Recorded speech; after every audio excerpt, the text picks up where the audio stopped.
यदि आप भी झारखंड में आदिवासियों की जमीन में घर बनाकर रह रहे हैं तो यह वीडियो आपके लिए बहुत महत्वपूर्ण है। रांची में 40 वर्षों से रह रहे 13 परिवार एक झटके में बेघर हो गए। कारण सीएनटी एक्ट। सीएनटी एक्ट 1908 में अंग्रेजों के द्वारा झारखंड में लागू किया गया था और इस एक्ट के अनुसार कोई भी गैर आदिवासी आदिवासियों का जमीन नहीं खरीद सकता है, और यदि वो गलती से भी कहीं से गलत कागज बनाकर या एग्रीमेंट में खरीद लिया है तो भी उस जमीन का वो मालिक कभी हो ही नहीं सकता है।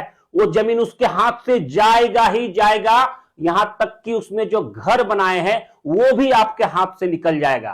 तो चलिए अब विस्तार से इस कानून को समझते हैं। तो जो जो हमारे चैनल में नए हैं चैनल को सब्सक्राइब करेंगे, और यदि फेसबुक में देख रहे हैं तो प्रोफाइल को फॉलो करेंगे।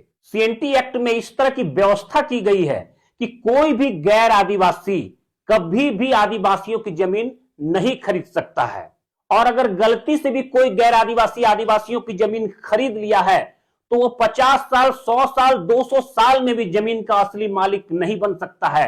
असली मालिक वही आदिवासी रहता है।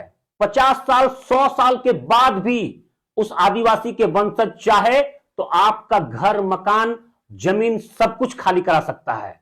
कई बार ऐसा देखा गया है कि गैर आदिवासी के पास रजिस्ट्री भी है, डीड भी है, म्यूटेशन भी हुआ है और उसका रसीद भी कटता है, लेकिन उसका पुराना खतियान आदिवासी का है, तो आप मान लीजिए कि उस जमीन का मालिक आप नहीं है। जब चाहे आदिवासी के वंशज, चाहे बेटा हो, पोता हो या परपोता हो, क्लेम करके उस जमीन को वापस ले लेगा।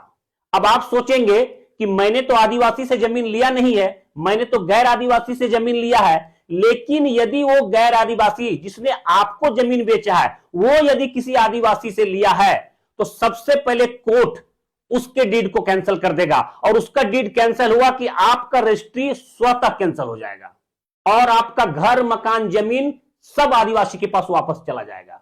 सीएनटी एक्ट में एक बेहद ही खतरनाक आर्टिकल है और वो आर्टिकल है भू वापसी का।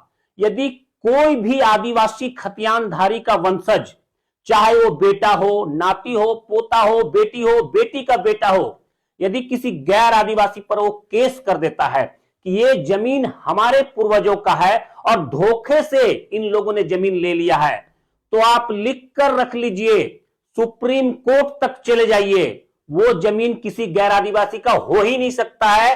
वो जमीन उस आदिवासी को वापस कर दिया जाएगा जिसने भू वापसी का केस किया है।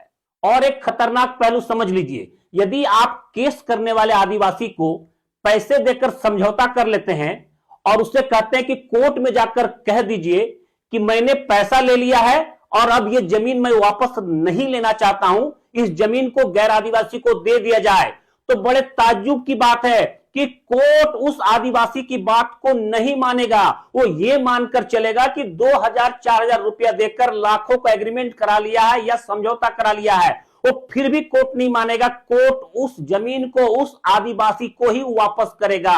यह है भू वापसी का कड़ा कानून।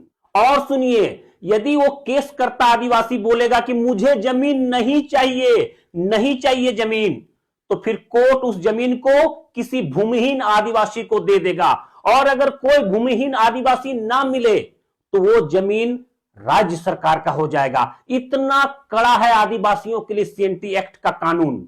अब यदि कोई गैर आदिवासी ये सोचता है कि मैं एग्रीमेंट पर आदिवासी से जमीन ले लूंगा और उसे 50 लाख रुपया दे दूंगा और उसे 2 करोड़ के एग्रीमेंट में साइन करा लूंगा, तो भी कोई काम नहीं होगा, तो भी आपका जमीन आपके हाथ से चला जाएगा।